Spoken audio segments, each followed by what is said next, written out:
But there's a lot of shame. It shouldn't be, but there's a lot of shame in how I grew up and what I lived in. And I felt like I lived a lie my entire life because nobody around me knew what was happening.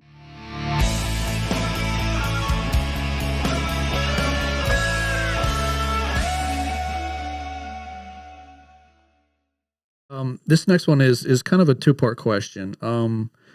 Did you have any reservations or concerns or even fears when you decided to write the book? And also, if at all, were you more concerned about letting the people close to you know about this information that you had about your life, or just the public in general? I think that it was a couple of things. I was terrified to go through it myself because I didn't want to relive it. It was stuff that I shoved away for good reason. I didn't want to feel any of that anymore. But there's a lot of shame. It shouldn't be, but there's a lot of shame in how I grew up and what I lived in.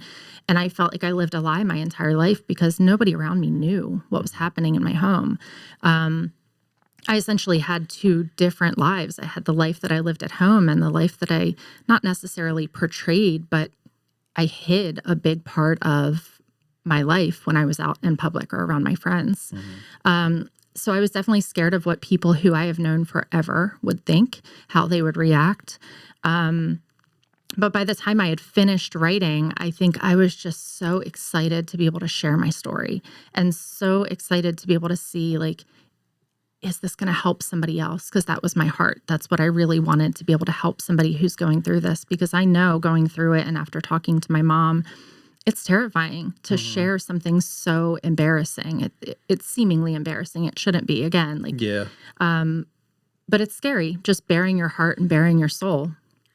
But the bigger picture is God needs the glory for everything that happened and how the story has turned out. Absolutely.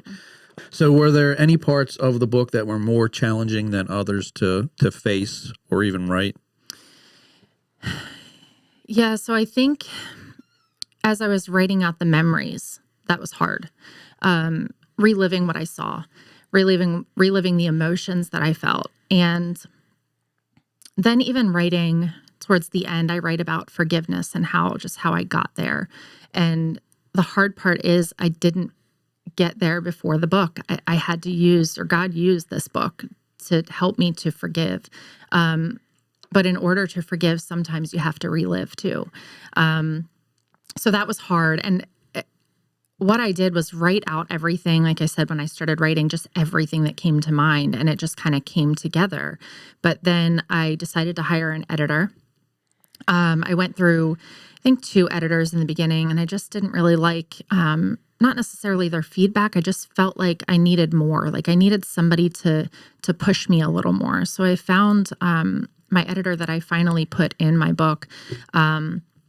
She dove in and just picked it apart, not necessarily the content, but she prompted me to go deeper, because she was like, there's more. Like, you're sharing a very surface level of what you felt, but think about this and think about that, and let's go even deeper into that emotion. What did you see? Like, describe exactly what you saw. Like, she took me to places that I didn't even realize were still there.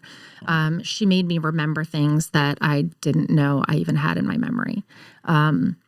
So that was hard. And I remember setting my book aside for a couple of months. It was probably 3 or 4 months. I thought I was done and I just didn't want to touch it anymore. And then when she sent me back the edits, I was defeated. I felt like I just can't do this anymore. Lord, I'm so exhausted. Emotionally, I'm exhausted. Mentally, I'm exhausted. I can't go deeper. I can't, like, this is too hard. So it wasn't like I gave up, but I needed a break. I had to. So I set it aside for a couple months. And then when I came back and then just went deeper still, I think that was probably the hardest point. Finishing my book was the hardest part because I had to go even deeper.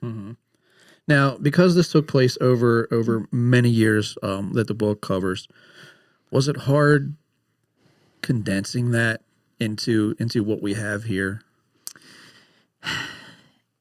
I think so. My original manuscript before all of the edits was probably about 3 times the size of what this book ended up being.